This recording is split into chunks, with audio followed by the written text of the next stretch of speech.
When considering sourcing globally, the location and distance of the supplier is a crucial factor to consider.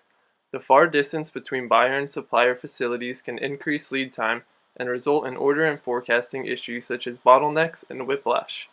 The distance also makes it more expensive and less accessible to visit facilities and ensure business processes, quality standards, and labor practices are being followed.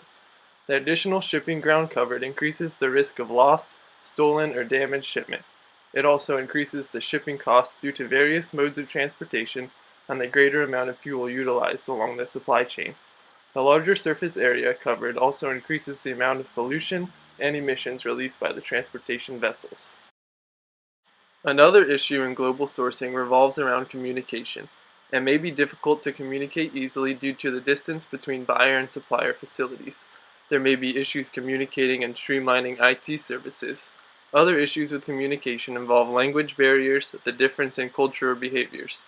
These can lead to further issues with negotiation. To effectively negotiate, the buyer must be aware of relevant culture norms, practices, and traditions. Other considerations involve the political stability of the country in which you are sourcing from. Some factors to be aware of are the type of governments and markets, the level of civil unrest, and possible terrorism concerns.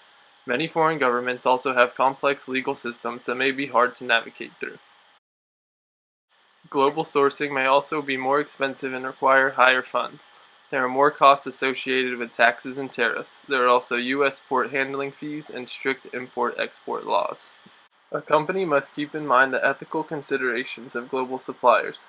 Issues such as fair labor practices, wages, working conditions, and the use of child labor must be known and understood before signing a contract with the supplier. Other things to consider when global sourcing include the availability of resources, environmental factors in the location of resources, and natural disasters that may threaten the area, pricing, and overall complexity of the supply chain.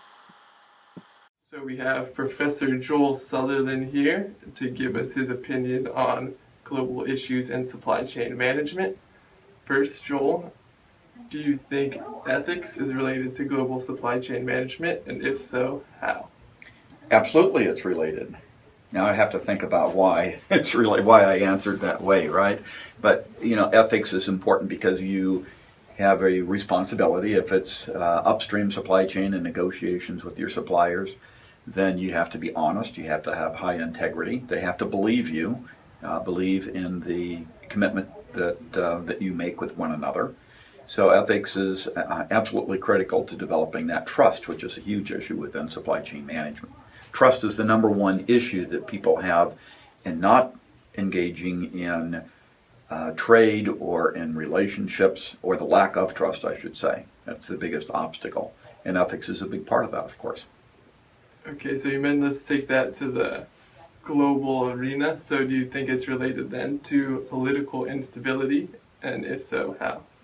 Well, if you mean by political instability and the impact that that has on the global supply chain, that's an area of risk within the supply chain.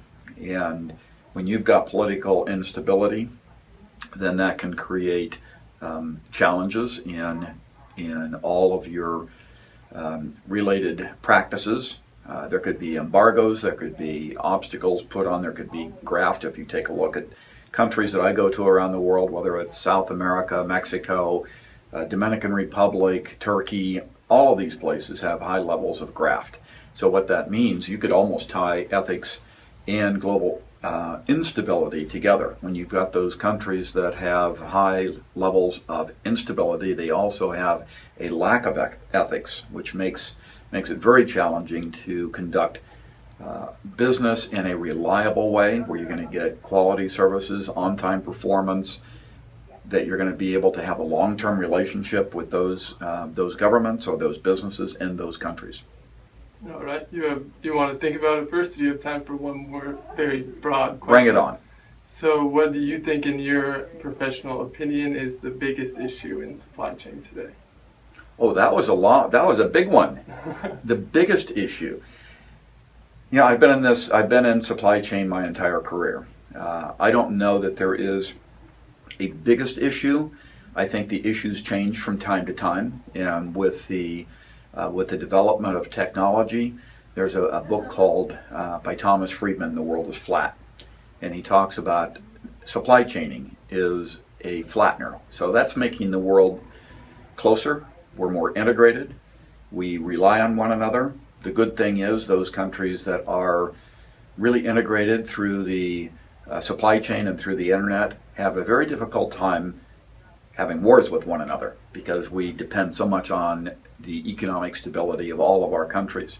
So I would say one of the biggest challenges is just globalization and everything that goes along with that, because we are becoming a bigger world, a more integrated world when we talk about supply chain management. So how we manage globalization is absolutely critical. All right. I think those were good answers to what we were after. Thank you for your time. I feel better about that one. I was on.